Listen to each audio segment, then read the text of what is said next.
Please join me for the Pledge of Allegiance.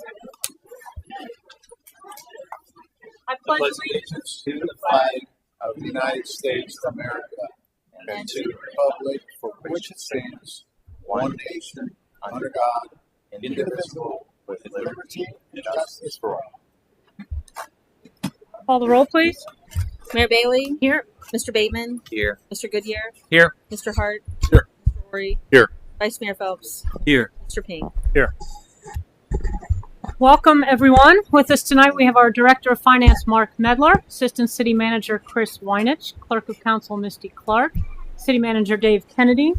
We have a much better City Solicitor tonight, Matt Fellerhoff, our Fire Chief, Ott Huber. Captain Gangler is here. I also saw Lieutenant Corbett is here. Many distinguished members of I think the entire Loveland Sims Fire Department is here, so I will not be naming all of you by name, but welcome. Glad to see you all. We also have former council members Todd Osborne, Kent Blair, and Pat Mays.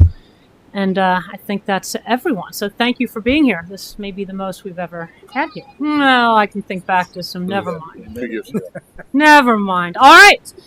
First is presentations and announcements. We've got oath of office for Aaron Geisey.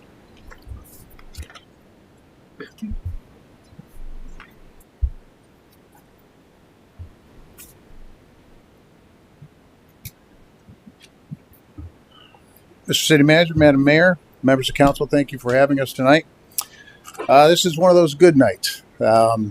We get to sort of a promotion, almost kind of new position for Aaron Geisey to Support Services Assistant. With her tonight is her husband Chris and her son Carter, along with raise those hands. Aaron and I spoke, and since she's been with us for 11 months, we thought we'd forego the whole rehash of her prior career, so we're going to keep it short and sweet tonight. But as someone who has worked with her daily, I can tell you that she's one of those few you get.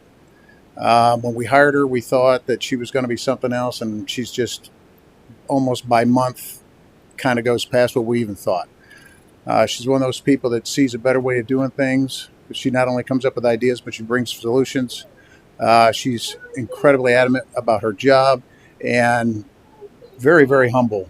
Even though she's got a lot of pride and really wants to do well for herself, it really is all about the department and the city, and those are rare finds. So congratulations to you on this evening. We didn't do this very long ago. Are you I ready? know. Ready. Okay. I state your name. I, Aaron Geisey, Solemnly swear that I will solemnly swear that I will support the Constitution of the United States, support the Constitution of the United States, the Constitution of the State of Ohio, the Constitution of the State of Ohio, and the Charter and ordinances and the Charter and ordinances of the City of Loveland, of the City of Loveland, and will obey the laws thereof, and will obey the laws thereof, and will faithfully discharge and will faithfully discharge the duties of Support Services Assistant the duties of Support Services Assistant upon which I am about to enter. upon which I am about to enter. Congratulations.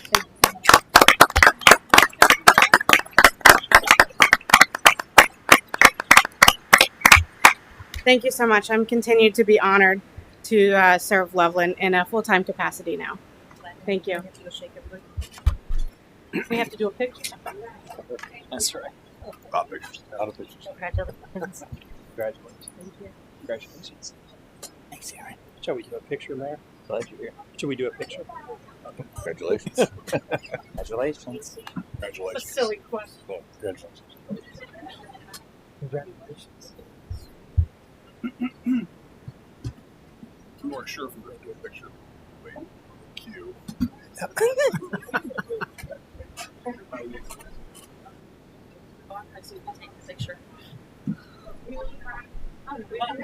You're right. You're in the middle.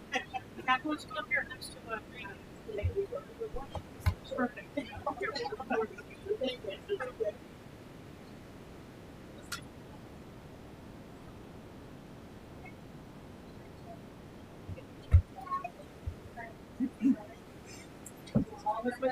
Yeah. Oh, we gotta stay here. Learn everybody. Back. Come back. What? It's picture night.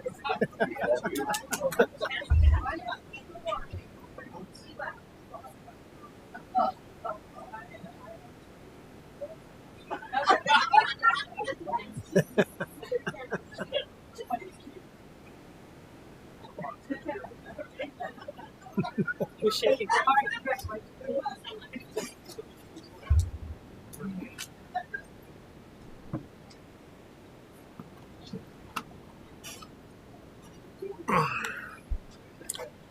All right. Jake Rose.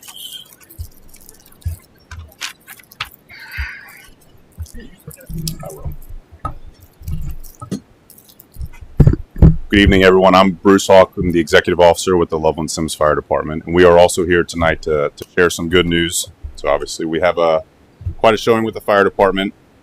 It's a tremendous honor to stand here before you today as we gather to celebrate this special occasion.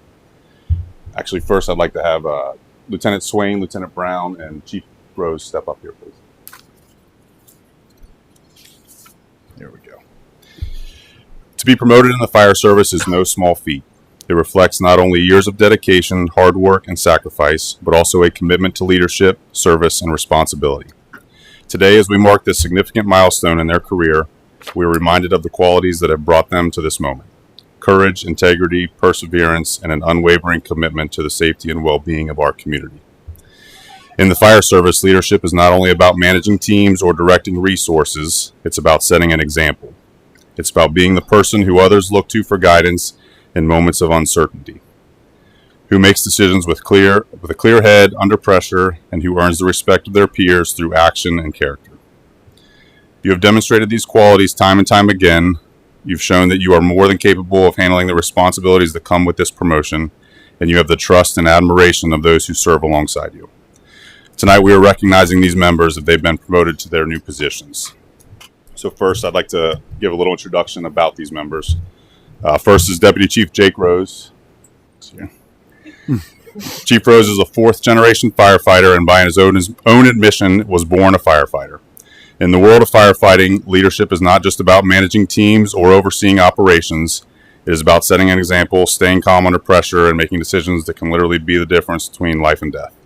Chief Rose has demonstrated these qualities time and time again throughout his career. LSFD is proud to have Chief Rose leading our fire and EMS training programs, where he will continue to make a true difference not just in our organization, but the lives of everyone in our community. I also have Lieutenant Brady Brown.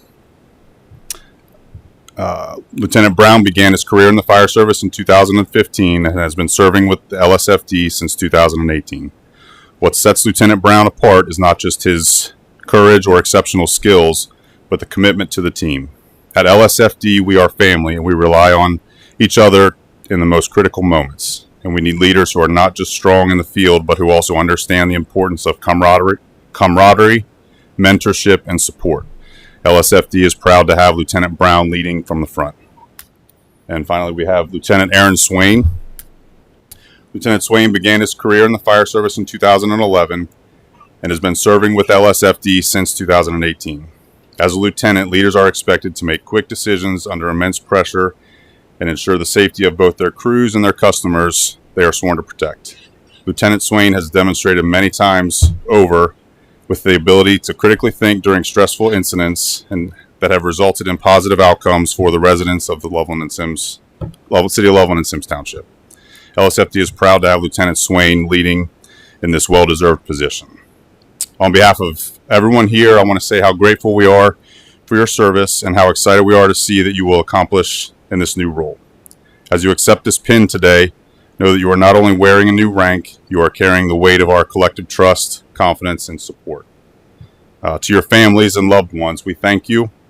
The support you provide behind the scenes is the essential part to any firefighter's success. And today we honor you as well. We know that this journey is not only one that any of us walk alone. So now I'd like to ask Mayor Bailey to perform the oath of office, first with Deputy Chief Jake Rose.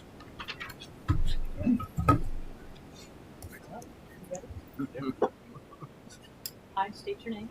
I, Jake Rose, Do solemnly affirm do solemnly affirm that I will support the Constitution of the United States, that I will support the Constitution of the United States, the Constitution of the State of Ohio, the Constitution of the State of Ohio, the ordinances and resolutions of the City of Loveland, the ordinances and resolutions of the City of Loveland, and the regulations and policies and the regulations and policies of the Loveland Sims Fire Department. of the Loveland Sims Fire Department. I further pledge I further pledge to faithfully, diligently, and impartially to faithfully, diligently, and impartially discharge the duties discharge the duties of the office of Deputy Fire Chief of the office of Deputy Fire Chief to the best of my ability, to the best of my ability. so help me God. So help me God.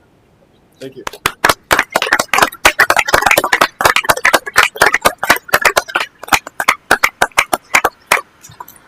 And now the mayor will perform the oath of office for, I think we'll do, yeah, we can do that. That's fine. Yep, so if you want to bring your family up. Today we have Deputy Chief Rose's family coming up. There's Ashley Rose, Brinley, Gabriel, and Jude. And they're going to place the pin on Deputy Chief Rose.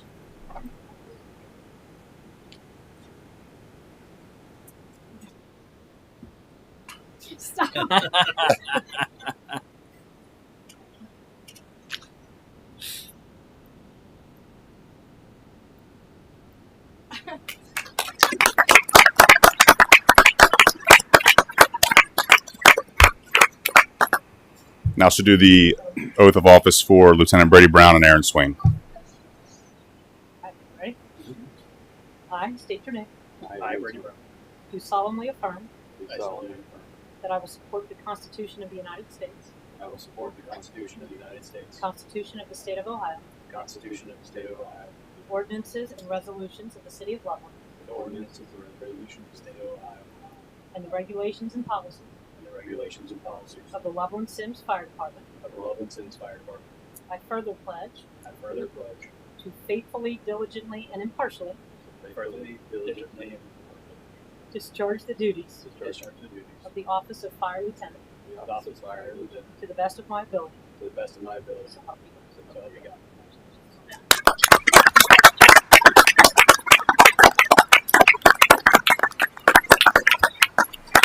So pinning Brady Brown will be Alex Moore and Austin Brown. You guys want to come up?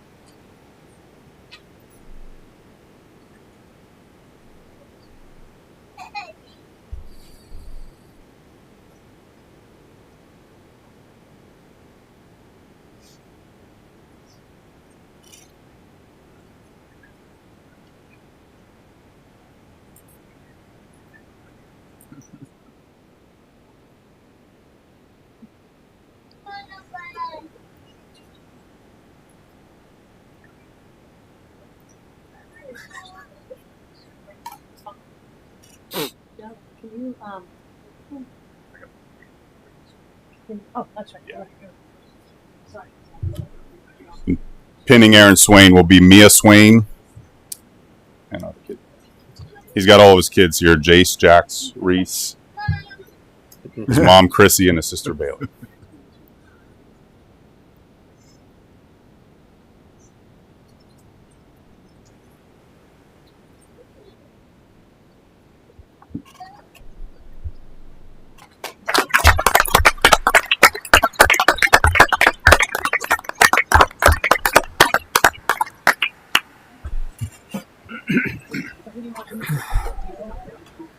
So I get to sit this one out. Yeah. Your photos. Congrats. Counts. Congratulations. Congrats. Congratulations. Picture. Congratulations. Back here. Congratulations. Congratulations, sir. Congratulations. Congratulations, sir. Congratulations.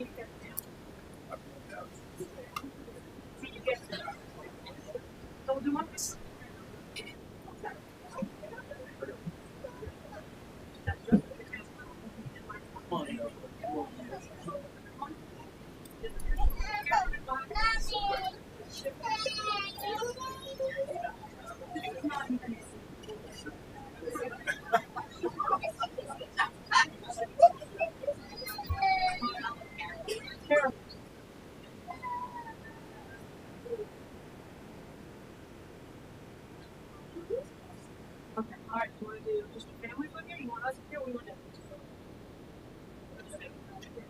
We'll do that individually. Yeah.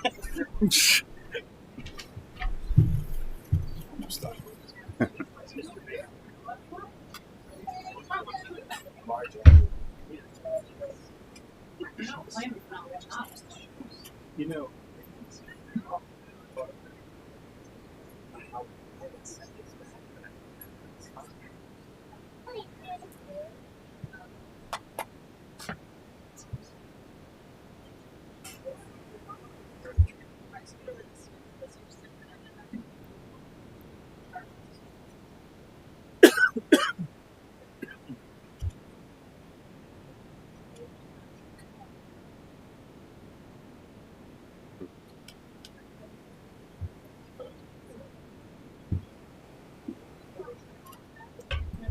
Did the firefighter, the officer, unless they're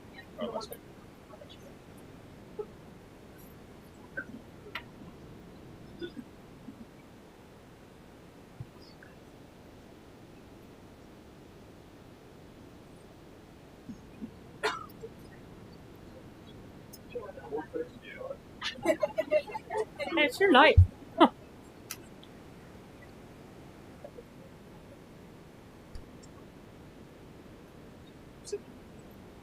All right, who do you want now? Well, they can do it. Yeah, their turn.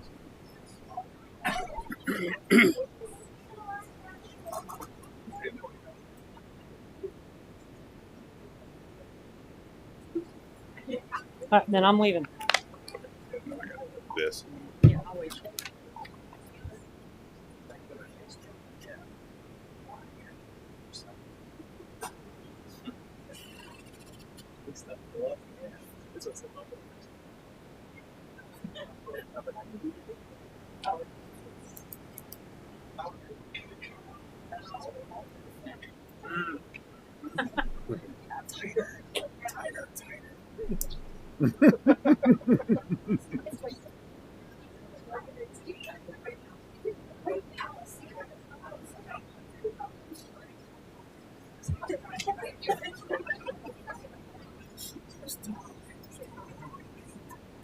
You should get one of those cheap.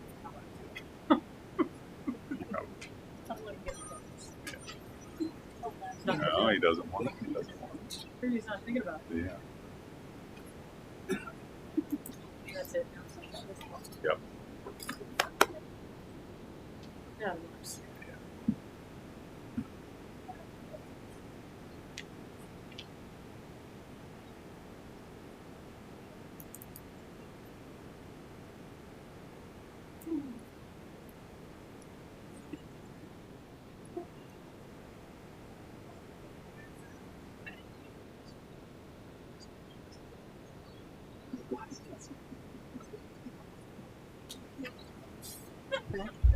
Sorry.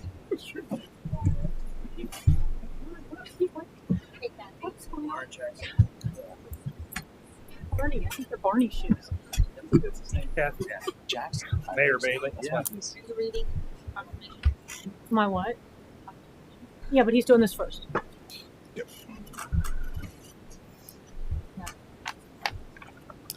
So in addition to that, that was great. We're also here to recognize one of our own for all of their hard work. So it's a great honor. First of all, I'd like to have Captain Huber come stand up here with me. This is Captain Andy Huber. It's a great honor to stand here today as we recognize the exceptional dedication, bravery, and leadership of one of our finest, the recipient of this year's Fire Officer of the Year Award. Before we move forward, I'd like to take a moment and thank everyone who makes days like this possible, from our fellow officers, firefighters, and staff, and to the families and loved ones who support them. And of course, a special thank you to our elected officials and community members who continually show their appreciation for the work that we do. It's with great pride that we gather here to celebrate Captain Andy Huber. This award isn't just a recognition of a year's work. It reflects an unwavering commitment, passion, and leadership that go above and beyond the call of duty. Whether leading emergency response efforts, mentoring the next generation of firefighters, or ensuring the safety and well-being of our entire community, Captain Huber has exemplified the very best qualities of what it means to be a fire officer. For many years, Captain Huber has managed the SRT paramedic program and our dive program. In addition, Captain Huber spends countless hours fixing our fleet vehicles, responding to emergency calls, and assisting with our training program. Beyond the technical skills and sharp decision-making that comes with the role, what truly sets Captain Huber apart is his dedication to the community and to the Loveland Sims Fire Department. Within LSFD, on more occasions than I can count, Captain Huber is the person that we always call if we need a problem resolved. For example, if there's a mechanical question and you just can't seem to figure it out, you can call Andy and describe the problem to him over the phone, and he'll be able to diagnose the problem, tell you how to fix it, and then if you let him, he'll go on to tell you in great detail how and why that problem even occurred in the first place. And he's right.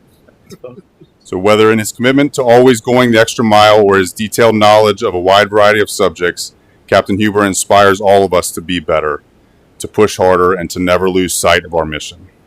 Captain Huber, today we honor you not only for what you've accomplished, but for the example you set every day.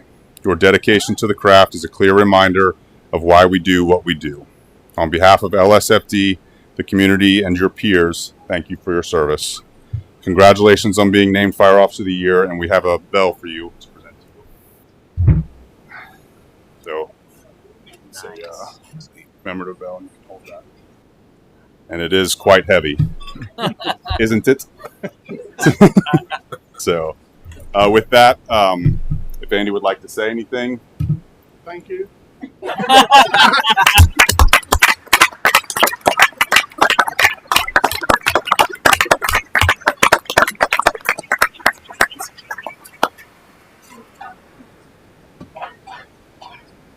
A long speech.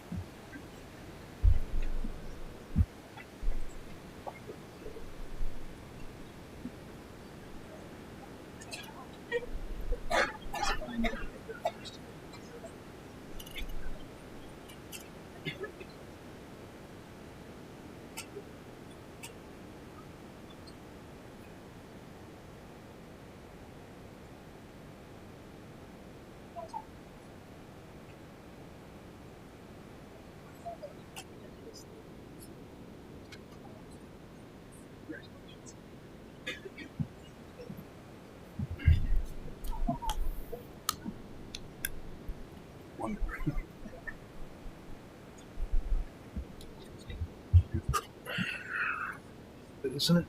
It should be on radio. I'm thinking about getting. Oh, I'm thinking about getting him.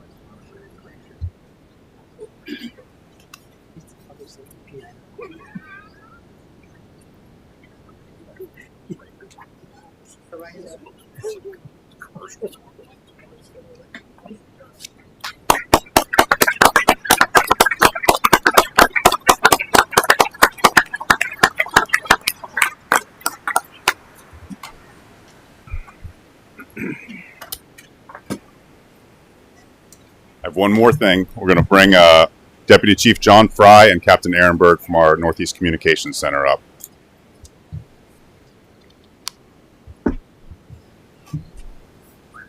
Gentlemen. All right, we have a proclamation. Whereas in 1999, following the April tornado, the City of Loveland, in collaboration with the Sims Township trustees, embarked on a mission to enhance community access to a more personalized and responsive 911 communication system. And whereas 25 years later, we are proud to operate a state-of-the-art 911 center that has continually embraced technological advancements to improve services for our residents, police officers, and firefighters who rely on this critical service daily. And whereas for the past quarter century, the Northeast 911 Communication Center has served as a vital link between those in need and emergency responders, providing steadfast and composed guidance in situations ranging from medical emergencies to fires and law enforcement interventions. And whereas over the last 25 years, significant advancements in technology have transformed how our police and fire departments respond to emergencies by streamlining communication and enhancing the accuracy and speed of emergency response, ensuring help arrives more swiftly than ever before. And whereas the true strength of the Northeast 911 Communication Center lies not only in its cutting-edge technology, but in the professionalism, dedication, and expertise of its dispatchers. These individuals work tirelessly around the clock, managing high-pressure situations with grace and resilience, providing calm reassurance to those in distress, and demonstrating an unwavering commitment to public safety. And whereas the field of emergency communications continues to evolve, the City of Loveland remains committed to adopting new technologies and innovations that will further enhance our ability to serve the public. With advancements such as artificial intelligence, automated dispatch systems, and enhanced data integration on the horizon, we look forward to continued improvements in emergency response times and service delivery over the next 25 years. Now, therefore, I, Kathy Bailey, Mayor of the City of Loveland, by the authority vested in me and on behalf of the City Council and our residents, do hereby recognize and celebrate the 25th anniversary of the Northeast 911 Communications Center, reaffirming our dedication to providing excellent service to the community and our commitment to pursuing innovative and effective emergency response systems.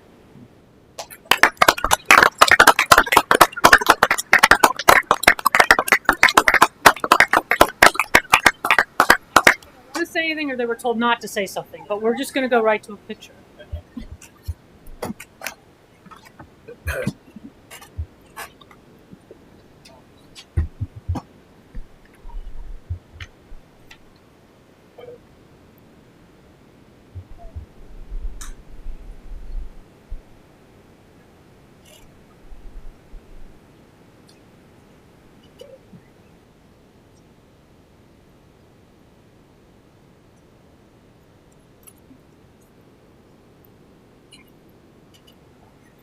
So the rule is when you're here for me, you have to stay for all of it. Now's a good time to get out. Does that include us? Yes.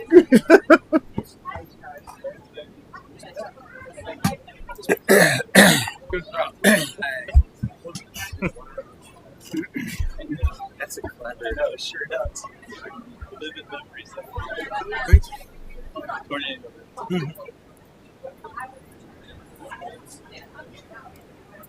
That 911 center is something else. Yeah.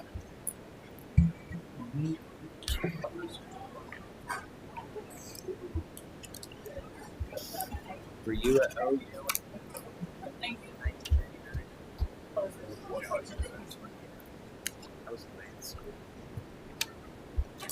75. 1/3. So I can advance by asking August 9th. Okay. Next, we have open forum, and first is Sherry Hamlin.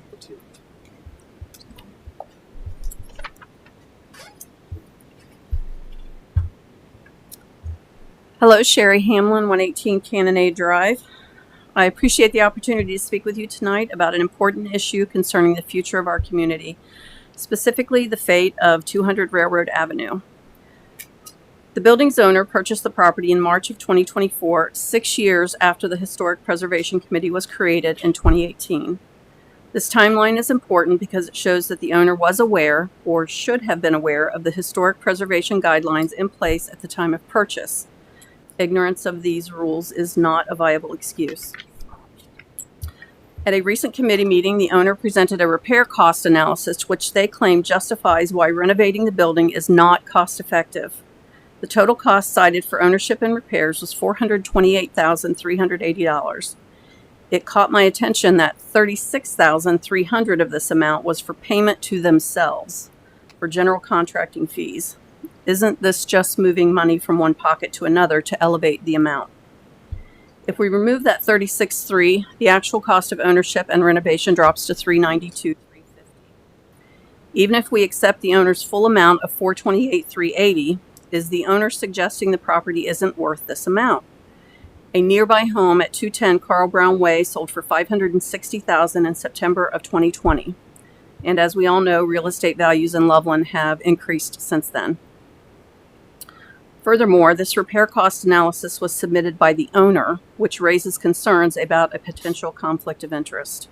Shouldn't an independent and unbiased third party be responsible for evaluating these costs? And even more critically, how can this cost analysis be used to justify demolition when it hasn't been compared to real estate values? The argument that the cost repair is unreasonable only holds weight if it's compared to something tangible, such as the market value of the property or similar properties in the area. This issue boils down to two questions.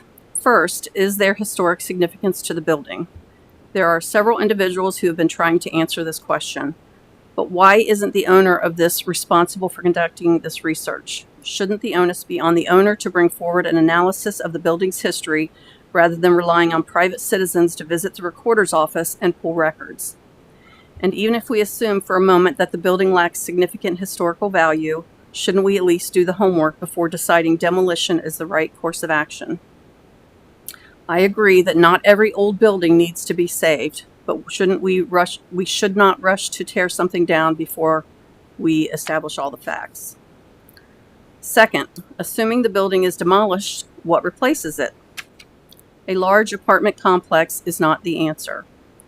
The city's comprehensive master plan states, and I quote, "New residential development shall be low profile in nature to not interfere with existing view sheds. New development shall also not drastically increase the density and development patterns within the area." End quote. Building an apartment complex clearly contradicts this vision for the area. We must consider the long-term impact such development would have on the character of our community. I have heard it stated that rebuilding something similar isn't possible because the land is now in a floodplain, so any new structure would have to be elevated. A quick Google search of the words elevated cottage home reveals some very stunning homes that fit within the architectural character of downtown while maintaining floodplain guidelines. And an apartment complex is not the answer. In closing, I urge the council to carefully examine the facts, ensure that a proper historical review is conducted, and adhere to the guidelines set forth in our comprehensive master plan. Our decisions today will shape the future of Loveland for generations to come. Thank you. Thank you. Todd Osborne.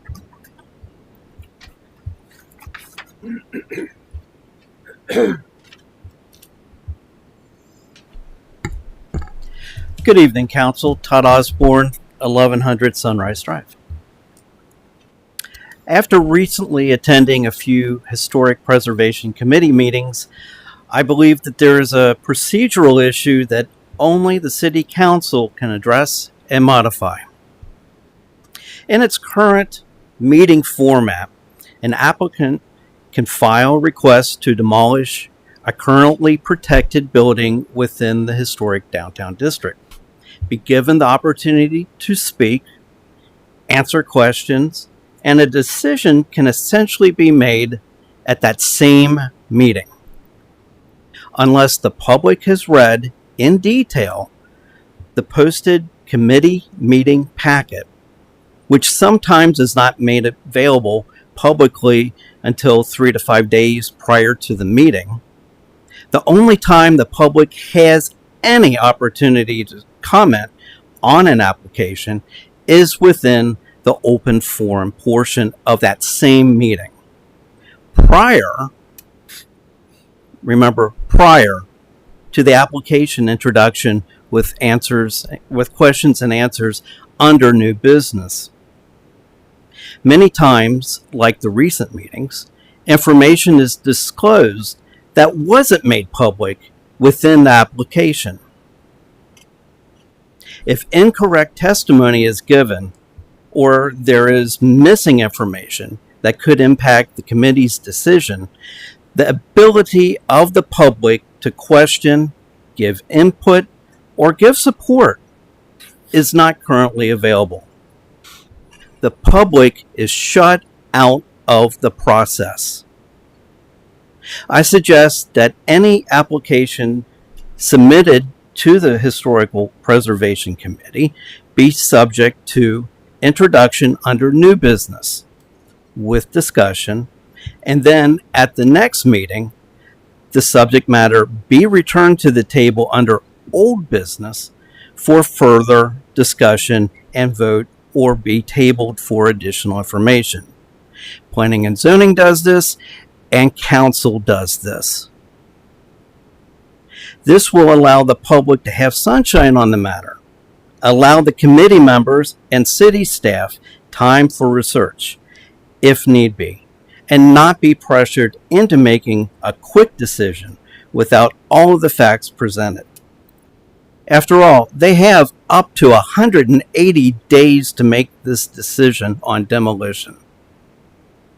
With the impact that this committee has on the future of the historic downtown district and on the comprehensive master plan, the Historic Preservation Committee should follow this same pattern of procedure. Thank you. Thank you, Mr. Osborne. Mark Kudalowski? Is it really good, or are you just saying it? Okay. It's what? Close enough? My name is Mark Kutalowski, 220 Cannonade Drive. I'm going to do something a little bit interesting, and I want to say thank you, Dave. I know I've talked to you a few times over this past year with the recycling stuff, and I just want to say thank you for adding recycling bins in 4 different parks. Downtown, I know we just talked about, and down on the bike trail now, which I think is absolutely huge. And I started this more than 2 years ago now. Just started going to basically downtown and picking recyclables out of the trash cans and moving them to the right places in the bins that were down here. And I know it's not all me, because I know there's the other Sustainability Council. But I started this in summer of 2022. The recycling rate in 2021 was just over 14%. 2022 was just over 20%. And 2023 was up to over 24%. And I just I'm real appreciative for Dave for the times that I've come up just to keep adding them in 4 different parks, downtown and the bike path, like I said. So personally, I've picked up 227,000 recyclables, just as a note. Yeah, I just want to say thank you. Thanks. Thank you. You're welcome. Mayor, I'd like to make a comment. Sure, Mr. Rory. I want to talk about 200 Railroad. The owner of a real estate has the right to do whatever they want with their property within the laws, guidelines, within the jurisdiction in which they live. Loveland has a Historic Preservation and Planning Commission, as well as we have zoning ordinances and a Planning and Zoning Commission. Their jobs are to review and weigh the applications that are made and make decisions upon their best judgment according to all the laws and regulations. At that point, it would be submitted to City Council for approval or denial. With regards to 200 Railroad, a 6-unit, 3-storied redevelopment has not been approved. In fact, it has not even formally been submitted to the Historic Preservation Planning Commission, the Planning and Zoning, or to this council. And I can state emphatically, this council will not approve any plans, etc., without allowing the process to progress through the process. Okay? Unfortunately, I am witnessing a complete social media uproar over 200 Railroad. In fact, there has even been a call for a fresh city council, the formation of a new PAC focused on replacing their council. I'm sorry, I don't get it. This council has not discussed or approved anything with 200 Railroad. Let me repeat what I said before, emphatically stating this. This council will not approve anything or any plans, etc., without allowing the process to progress through that process. I feel the uproar has been created by misinformation, one-sided reporting, rumors, and which just fuels emotions without allowing the process to proceed. Now, don't misunderstand my comments. Every person has the right to voice their opinion, although it should be spoken at the right time and right place. Here's my concerns. 200 Railroad has been reported and repeatedly reported and discussed as historical. In fact, it has even been stated in writing that it's significantly historic values and having architectural qualities. Well, I don't see it. 200 Railroad has a concrete front porch with 4x4 wooden posts, 1960s, replacement aluminum windows, aluminum storm doors, aluminum gutters and downspouts. It even has dimensional shingles, which is probably in the last 10 years. And a couple skylights on top of that. It has T111 siding on the back side. That's 1960s also. The only thing out about that house that's old is the brick, and it's been painted, you know. And so I'm sorry if I'm mistaken, but to date, Railroad Avenue does not have any distinctive attributes or characteristics that makes it historic.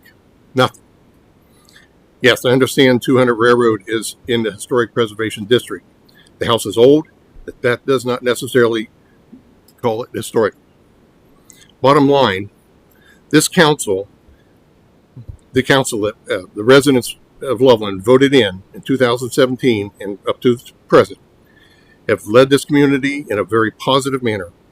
With the utmost transparency, we have accomplished many major projects. We have listened to our residents, and we are committed to planning Loveland's future. Every city has development. Some people like it, some don't. But one thing is for sure, we must trust the process. Thank you. Thank you, Neil. Just as a follow-on to that,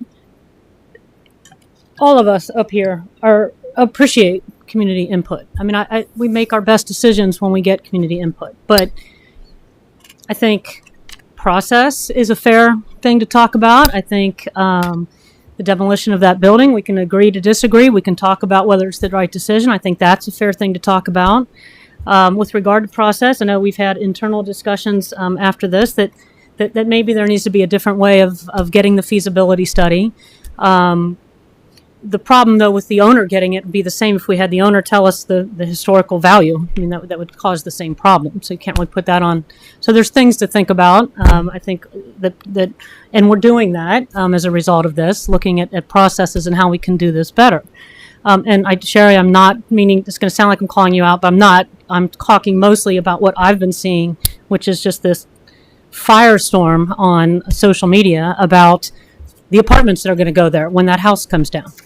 That is ridiculous. And in fact, it harkens back to and is eerily reminiscent of the Grailville debacle from a few years ago, where the only thing in front of this council at that time was the annexation of those 110 acres. Yes, Dries somewhere out there submitted somewhere on some newspaper or something, some plan to want to put 220 homes on that property. That wasn't in front of us, but boy, you wouldn't know that by the rhetoric. And this is exactly what's happening here. All that is in front of us, all that we are looking at, not even us, actually, the Historic Preservation and now BZA, is the demolition of that building. While the developer did submit drawings of an apartment, it was not formally submitted. It has not been put before Historic Preservation for consideration yet. They have not looked at it formally. They've not discussed it, talked about it. They can't because it hasn't actually been submitted. But boy, you wouldn't know that from all the comments that we're hearing. And while it is personally annoying for all the reasons that Neil said, that pitchforks and torches run us out of office, what really bothers me more is the negative comments about our Historic Preservation Commission members. And that they don't care about history and they don't care about preservation. 3 of them are original members, actually, from when this committee was first formed. One of them, the one actually that spoke and said that there is no historic value to that particular building, is the member that's appointed from the Loveland Historical Museum. He's on their board. All of them that are on this commission were picked precisely because historical preservation is very, very important to them, particularly historic preservation in this city. So that's the problem when misinformation is thrown out, when we get the cart before the horse, when we conflate issues. The only issue that is legitimate right now for anybody to be talking about, and it is absolutely legitimate because we can agree to disagree, we can hear all the facts, not us, BZA will make this decision, is the demolition of that building. That is it. Any talk about an apartment complex, I mean, good Lord, up on Oak, the original plan that actually was submitted was, what, 60 units? Right. They're putting up 6. Let the process go. Historic preservation hasn't done anything yet with that part of this. So sorry if I'm sounding animated, but I just don't like to see commission members that are volunteers and care about it as much as you do, if not more, being lambasted for the decision that they haven't even looked at yet. So that's my soapbox. Does anybody else have anything they wish to add, or have I squealed the deal? Yes, Mr. Bateman. Just to put a button on the commentary here during the open forum section. What I appreciate about the Historic Preservation and Planning Commission, which started as a committee where we had to figure out exactly how to build a district with guidelines and overlay into our zoning code and our regular code of ordinances. It was an ordeal. It was a process. And thankfully, as Mayor Bailey mentioned, we've got members of the commission who have gone through that process repeatedly, whether it's the Oak Street or several other demolitions that have occurred where they were brought in to review that part of the application. And yes, I can understand how seeing property in our historic district get torn down, whether it's the houses on the corner of 2nd Street or the house between the Wicked Pickle and the cafe, or the one that is now Harrison Avenue. These have all come before the commission, and they're tasked with a very unique challenge, which is evaluate both the past and the future in a single case. And in this instance, what I think has happened, which much to the evolution of the commission, is that they've dealt with this from a preservation level first and alone, so that the planning can come later, and they'll be able to utilize those guidelines inside that plan and make sure that whatever were to occur would adhere to those guidelines. And that's where the shaping and the partnership and the collaboration, which you've seen as Oak Street is an example of that process, where the developer, the property owner, the city work together to come to a resolution.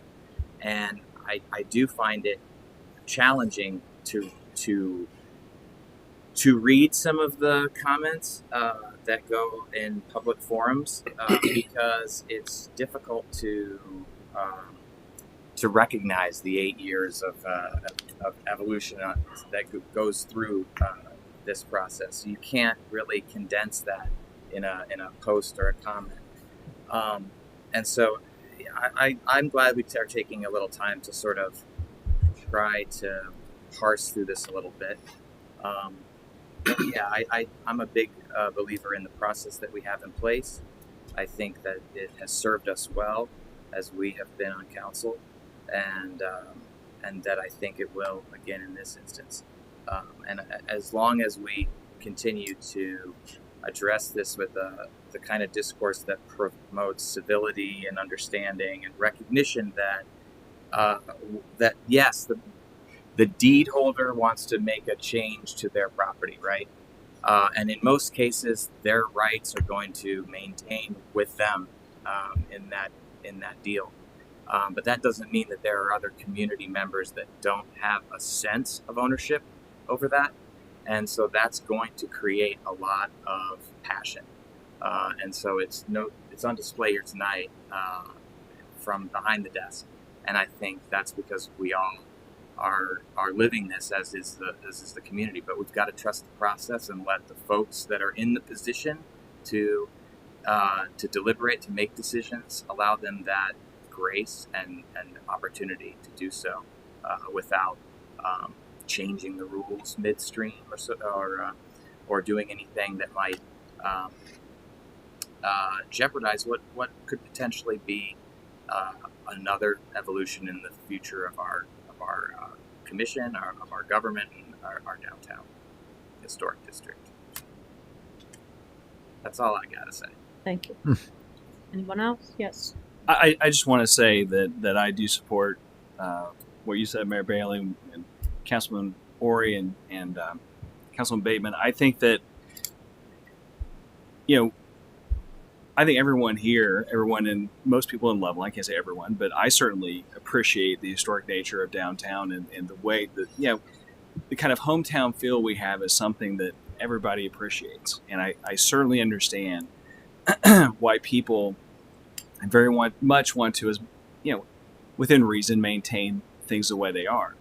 And as other people have said, I mean, progress is going to happen. People own property; they can do things within the limits of the rules with property. But I do also, I think it's unfortunate because I've seen the same comments everybody's seen. I've read the same things, and if there's 100 comments, 89 of the comments are no apartment building, no apartment building, no apartment building. Well, that's not even an issue. That's not anything that's being considered by anyone right now.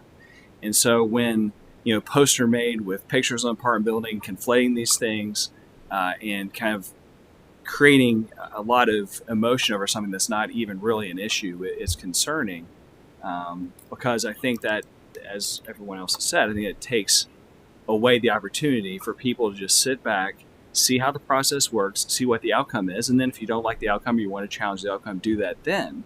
But right now we're before the beginning, so I think that is a concern. I think that everyone on council certainly supports the notion that we, as much as we can, preserve what we have here in Loveland and the feel we have. But I just, it's just unfortunate to see the emotion and the kind of, like I said, the firestorm over something that's not even an issue. Thank you. Anyone else? All right. Next on the agenda is review and approval of the minutes from the October 8th, 2024 meeting. I'll make a motion to approve, Bateman. Second. Thank you. Call the roll, please. Mr. Bateman? Mr. Bateman? Yes. Mr. Goodyear? Yes. Mr. Hart? Yes. Mr. Ori? Yes. Vice Mayor Phelps? Yes. Mr. Ping? Yes. Mayor Bailey? Yes. Motion carries 7-0. All right. Next is a second reading of an ordinance. Go ahead and read it, and then we can discuss.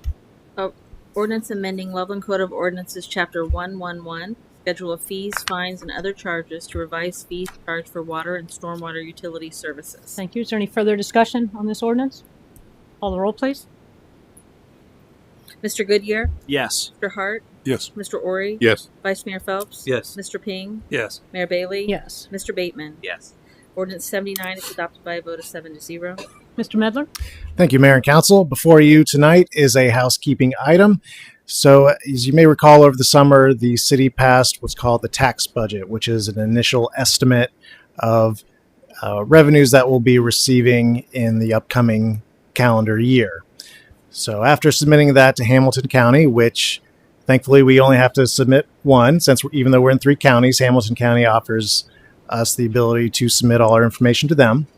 They look over our tax budget and then present us with what they estimate will be our total property taxes through both the general fund and our fire levy funds.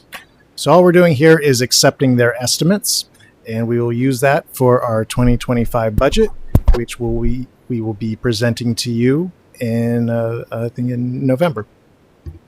Anybody have any comments or questions for Mr. Medler? All right, can you read the resolution, please? Resolution accepting the amounts and rates as determined by the Budget Commission of Hamilton County, Ohio, and authorizing the necessary tax levies and certifying them to the county auditor pursuant to Ohio Revised Code 5705.34. Thank you. Call the roll, please. Mr. Hart? Yes. Mr. Ori? Yes. Vice Mayor Phelps? Yes. Mr. Ping? Yes. Mayor Bailey? Yes. Mr. Bateman? Yes. Mr. Goodyear? Yes. Resolution 80 is adopted by a vote of 7-0. Mr. Kennedy? So, Council might have remembered, obviously, it just happened on August 27th. City Council completed a 2-step process for the sale of a 40-year easement agreement at the Oakland Road Water Tower, commonly referred to as the White Pillars Tower.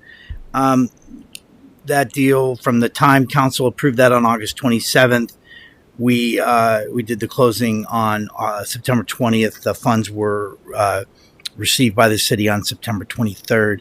I was recently approached by MD7, they're an agent for Verizon, about the city's interest in doing another deal on the Union Cemetery Tower. This is a little bit of a structure because the rent escalations are a little different. So it's a lump sum payment of $201,250.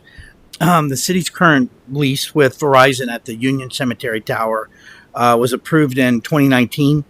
Lease payments are $18,000 annually for the first 5 years. We're just finishing up that, and then there'll be small 1% increases for each 5-year term, similar to our deal with up at White Pillars. The there is always obviously termination agreements. So the leasee has a right to terminate agreement upon 3 months prior notice of the leaseor, and when they exercise that, obviously the revenue ceases to begin. So we're in that same situation where it's a little bit of a carrot. And I went round and around and around, and Mayor and I talked about this for quite a while. And I think while you could simply say, well, if they don't do anything in the next 11 years, we will have broken even. But I also looking at from the standpoint of we are trying to complete one of the most transformational park projects in the history of the city, and which will largely complete the city's Nisbet Park master plan. And that's the amphitheater that we're looking to do in Nisbet Park. That we've already received $250,000 for the state capital budget, and this would take our total to $451,000 towards that project. And you say, well, the amphitheater is about $1 million. We have been working for a few weeks now, basically a month, on a grant application for $500,000 from ODNR's Land Water Conservation. I'll be bringing all of that paperwork to you at the next meeting. That would put us, so we would need to come up with $500,000 with this, accepting this money, having it put right into the Special Projects Fund where the $250,000 has been sitting. We've already received that. That's not even a drawdown. The city's already received that. I am working with Mark and Chris to identify a couple more avenues where we can bring in some funding, with the goal that the amphitheater could be built without using any general fund dollars, any park fund dollars at all from the city. And that is our goal. And quite frankly, we're pretty close to being there.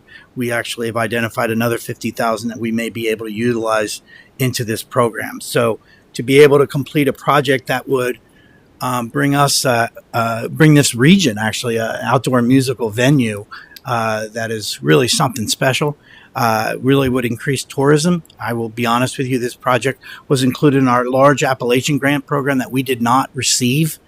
So with that, we're trying to piece away those projects. So with that, while it's about the funding, it's also about the project and the identified use, I think. So with this, just like with White Pillars, you would simply be authorizing me to execute an LOI. Then we'll sit stagnant for a while. And while they do all the surveys, the easements, all the legal mumbo jumbo, we don't have any expenses. Then they'll call about doing a closing, and then I will bring all of this back to City Council to execute that massive document. And then at that point in time, we would probably have the funds, hopefully in this year, 2024, but well in advance of early 2025. Any questions? Yes, Mr. Ori. Mr. Kennedy, the White Pillars lease had a clause where they could cancel at any time.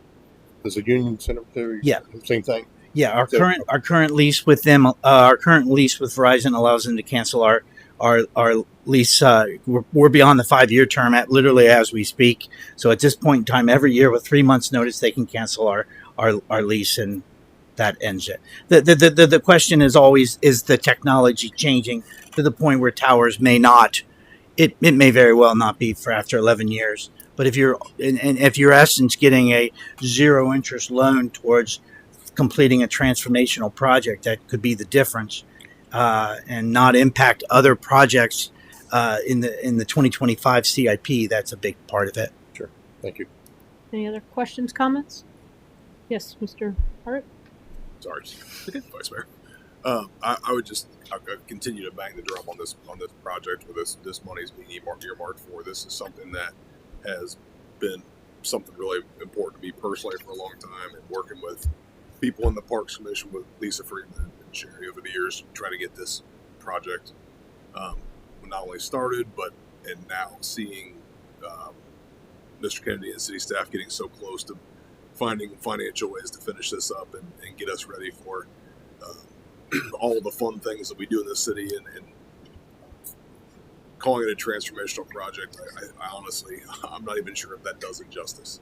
What this amphitheater can do to turning around this park and making it just a true meeting place for this community. It's really exciting for me. I think personally, but also from a community member standpoint. I just think it's, I just can't wait to see it all done, and any money we're able to cast into this pot.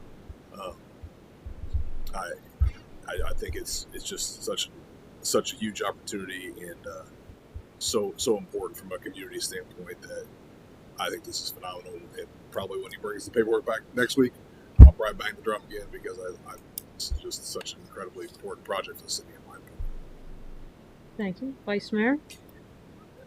Mr. Kennedy, did I understand it correctly that the White Pillars lump sum is also being designated? No, that was designated PFAS. No, But I thought and the rent escalators were different. That was 260. I reached back out to them and asked them. Chris and I were talking about maybe it was a larger number. They explained in great detail that this actually is around 180. They pushed it to this number, and we'll all know in 11 years. But yes, And then the lump sums, even if they, in a year or 2 or 3 or whatever, Yeah. cancel it, we don't have to pay that back. no, they are purchasing an easement from the city, no matter what they do. If they 2 years from now say, we don't need this technology, we don't want to leave that tower up there, we simply don't need it.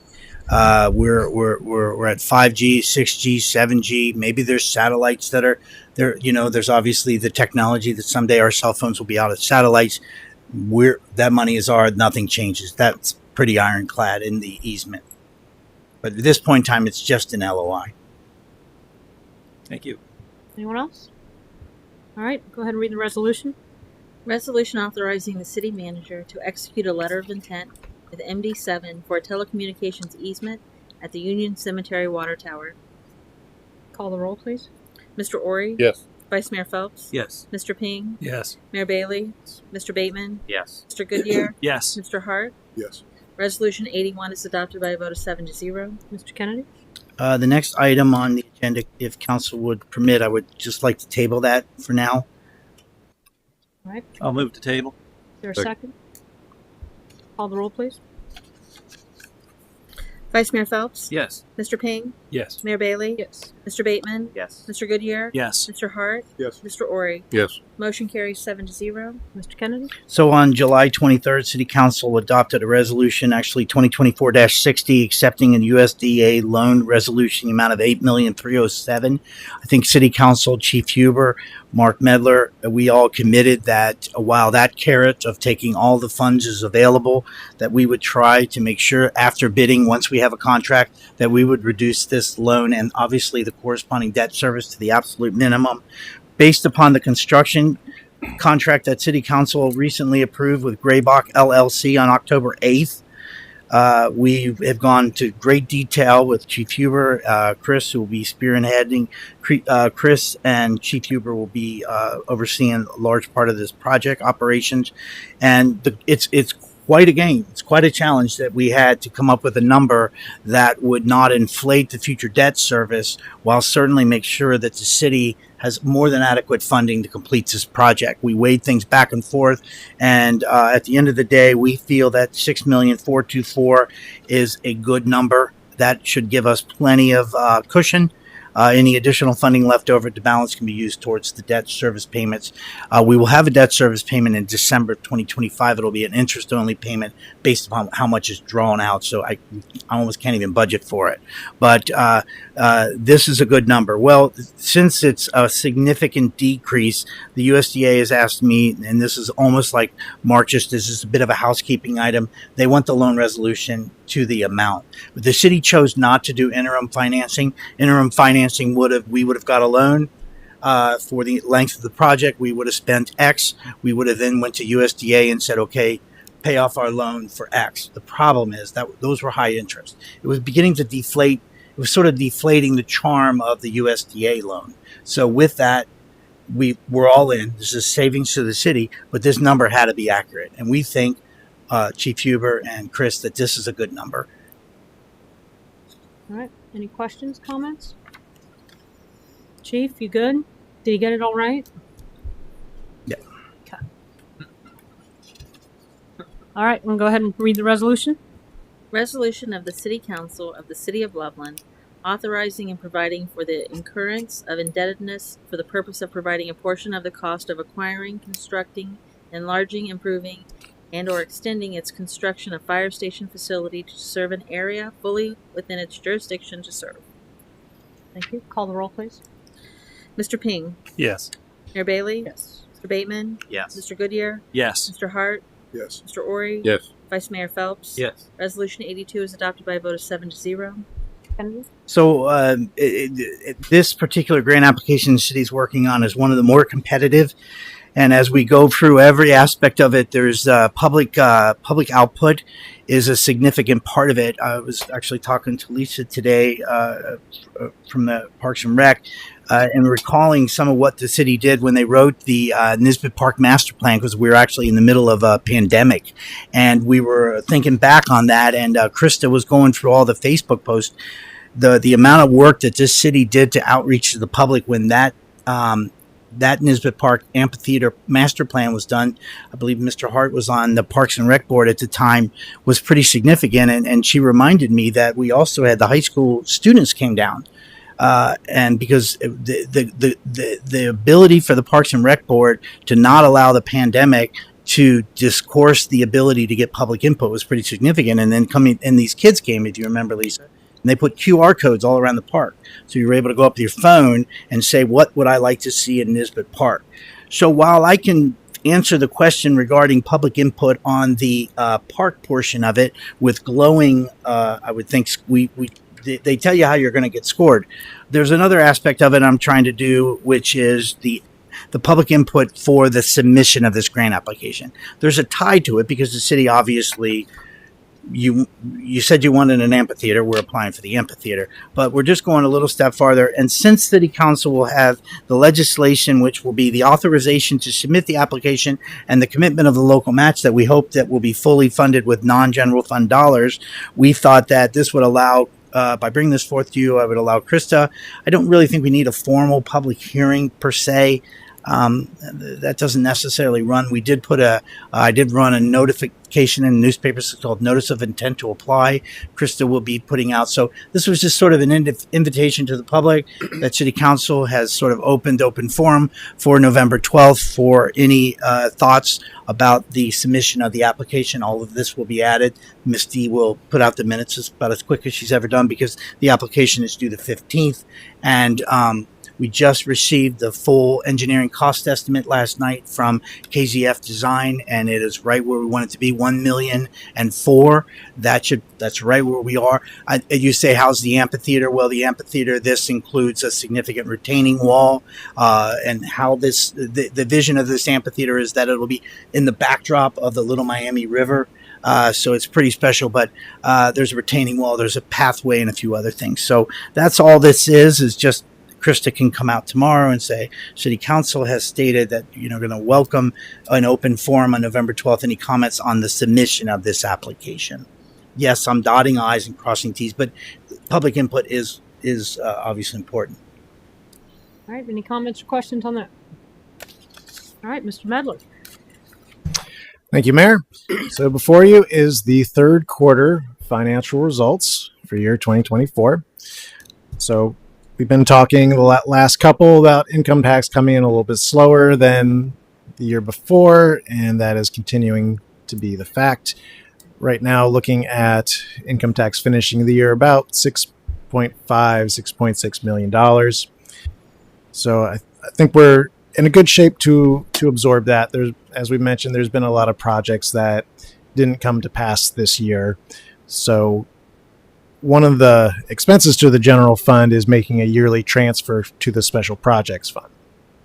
So with that being made, but then some projects not coming to pass, that money can be returned to the general fund, which will help us bridge that gap. So we're doing our best to make sure that 2024 finishes with bringing in as many revenues as expenditures. So even if we're a little short, our reserves are very strong. The general fund itself has just about $4 million, and we also have what's called the rec fund. So it's a separate reserve of about $1 million for the general fund that we have. So I typically like to say that we want to have about 20% of your expenses for the year set aside in your fund balance or some sort of reserve. We're at about 40, almost 50%. So things are good. We've got cash. We can pay our bills. We can pay our employees. Lights are still on. So we're in good shape there. So that being said, you never want to burn through any reserves that you might have. You want to do the best you can with what you've been given. And with Mr. Kennedy and the rest of the staff, we're doing just that. So going a little further, and one of the big things in third quarter 24, the city purchased property 507 Loveland Madeira Road, so the Denise property. So that's part of the long range vision for the city going out there. So that was completed. That was a big chunk. Investments are something that we always get asked about, how things are going there. As everyone know, the Fed has cut the interest rate. So the big thing that we look at is our Star Ohio. That's where we have about $5 million of our investments in. So that rate is, I believe it was in August, it finally dipped below where it was last year. But things are still pretty close. In September of 23, Star Ohio was getting 5.52%. And September 24, it's 5.29%. So it hasn't exactly dropped off the face of the earth. So we're continuing to track that, and we're actually still getting more investment revenue even with a lower rate just because we have a higher balance. So investment revenue is still coming in pretty strong. Our other funds are doing well. Fire funds, again, with our levy that came online in 2022, are doing strong. We're going to be able to absorb any expenses we have with the station. Things are going great over there. And we've been looking at our enterprise funds, water. You guys had looked at the rates there, so that's going to help with our balances in our water funds. So that's kind of a quick overview of the funds that we have. If you have any questions regarding that, I'm open to that. Anyone have any questions or comments? All right, I think we do need a motion to accept the quarterly update, correct? Move to accept the third quarter financial results and quarterly update. Thank you. Is there a second? Second. Call the roll, please. Mayor Bailey? Yes. Mr. Bateman? Yes. Mr. Goodyear? Yes. Mr. Hart? Yes. Mr. Ori? Yes. Vice Mayor Phelps? Yes. Mr. Ping? Yes. Motion carries 7-0. So just to touch base a little bit on income tax, even though we talked about it just a minute ago.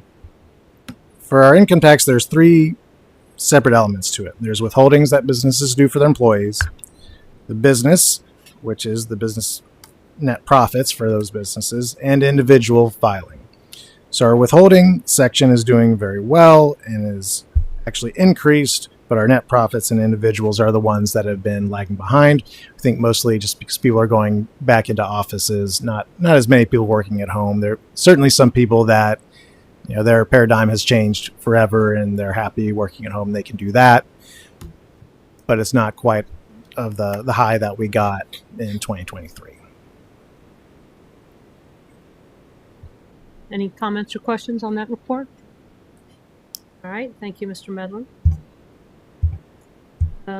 Next is committee appointments. I'm asking that you affirm the appointment of Chad Planner to fill a vacancy on the Tree and Environment Committee for a partial term that will expire on December 31st, 2025. So moved. Thank you. Is there a second? Second. Call the roll, please. Mr. Bateman? Yes. Mr. Goodyear? Yes. Mr. Hart? Yes. Mr. Ori? Yes. Vice Mayor Phelps? Yes. Mr. Ping?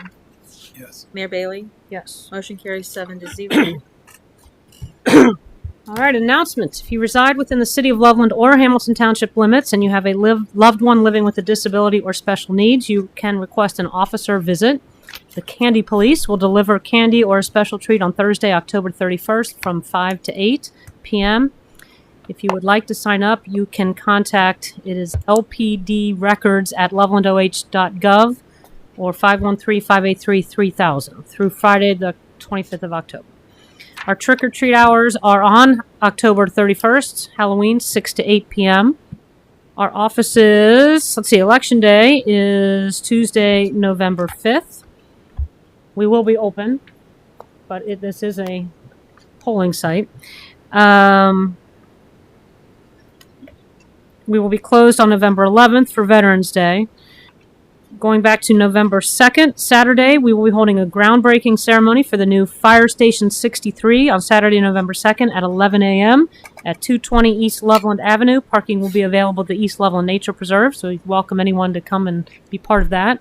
Our next council meeting will be on November 12th. Does anybody else have any other announcements? Can we have a motion to adjourn? So moved. Thank you. Call the roll, please. Mr. Goodyear? Yes. Mr. Hart? Yes. Mr. Ori? Yes. Vice Mayor Phelps? Yes. Mr. Ping? Yes. Mayor Bailey? Yes. Bateman? Yes. Motion carries 7-0.